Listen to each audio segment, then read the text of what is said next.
오늘 전해드릴 소식은 너무나도 안타깝고 또 마음이 무거워지는 사건입니다. 한 가정 내에서 그것도 가장 가까워야 할 어머니와 딸 사이에서 벌어진 비극적인 일입니다. 술과 마약 그리고 깊어진 갈등이 결국 돌이킬 수 없는 결과를 낳고 말았습니다. 어떻게 이런 끔찍한 일이 벌어지게 되었는지 제가 입수한 사건 보고서를 바탕으로 여러분께 차근차근 설명해 드리겠습니다. 사건이 발생한 것은 바로 오늘 오전 11시 30분경이었습니다. 농생경찰서 관할 구역에 있는 한 평범한 주택에서 신고가 접수되었습니다. 경찰이 현장에 급히 출동했을 때 집안의 분위기는 참혹했습니다. 52세 된 어머니가 술에 만취한 상태로 하염없이 울고 있었고 화장실에는 안타깝게도 36세 된 친딸이 피를 흘린 채 이미 숨을 거둔 상태였습니다. 어머니가 약 30cm 길이의 흉기로 자신의 딸 목을 찔러 살해한 것입니다. 대낮에 벌어진 이 믿을 수 없는 광경에 출동한 경찰들도 할 말을 잃었다고 합니다. 도대체 모녀 사이에 무슨 일이 있었기에 이런 비극이 벌어진 걸까요? 이 가정의 속사정을 들여다보면 문제가 아주 깊고 복잡하게 얽혀 있었습니다. 이 집에는 93세 되신 노무할머니와 오늘 사건의 당사자인 어머니 그리고 숨진 딸까지 3대가 함께 살고 있었습니다. 그런데 어머니와 딸의 사이가 평소에도 무척 좋지 않았다고 합니다. 가장 큰 갈등 원인은 서로의 연인 문제였습니다.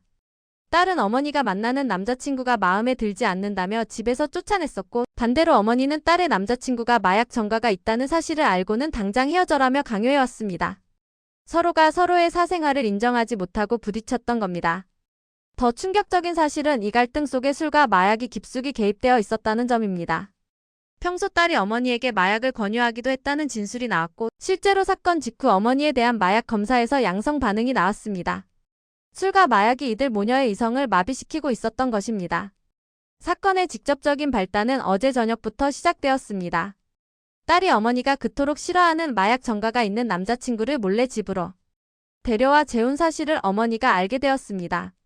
화가 난 어머니는 그 남자를 집에서 내쫓았습니다. 그리고 오늘 아침이 밝았습니다. 어머니는 이미 술에 많이 취해 있는 상태였습니다.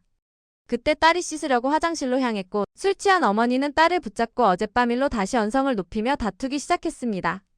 격한 말다툼 끝에 술기운과 분노를 이기지 못한 어머니는 순간적으로 주방에 있던 흉기를 집어들었고 돌이킬 수 없는 선택을 하고 말았습니다. 경찰에 체포된 어머니는 조사 과정에서 오열하며 뒤늦은 후회를 쏟아냈습니다. 어머니는 이렇게 진술했습니다. 처음부터 죽일 생각은 아니었다. 원래는 겁만 주려고 흉기를 들었는데 딸이 대들자 순간적으로 화를 참지 못해 찌르고 말았다. 그러면서 모든 잘못을 인정한다. 딸에게 너무 미안하다며 통곡했다고 합니다. 주변 사람들의 이야기는 이 비극을 더욱 안타깝게 합니다. 숨진 딸의 이모이자 피의자의 언니 되는 분의 증언에 따르면 이 모녀가 술을 마시지 않았을 때는 서로 엄마 딸하면서 사이가 그렇게 좋을 수가 없었다고 합니다. 하지만 술만 들어가면 사람이 변한 듯 격하게 싸우는 일이 잦았다는 겁니다. 결국 술이 그리고 마약이 평범할 수도 있었던 모녀의 관계를 파국으로 몰고 간 주범이었습니다. 경찰은 현재 어머니를 상해치사 및 마약류 관리에 관한 법률 위반 혐의로 체포하여 법적 절차를 밟고 있습니다. 한순간의 분노와 중독이 불러온 이 참담한 결과. 앞에 남겨진 93세 할머니의 마음은 어떨지 감히 상상조차 되지 않습니다. 오늘 뉴스는 여기까지입니다. 씁쓸한 소식을 전해드리게 되어 마음이 무겁습니다. 감사합니다.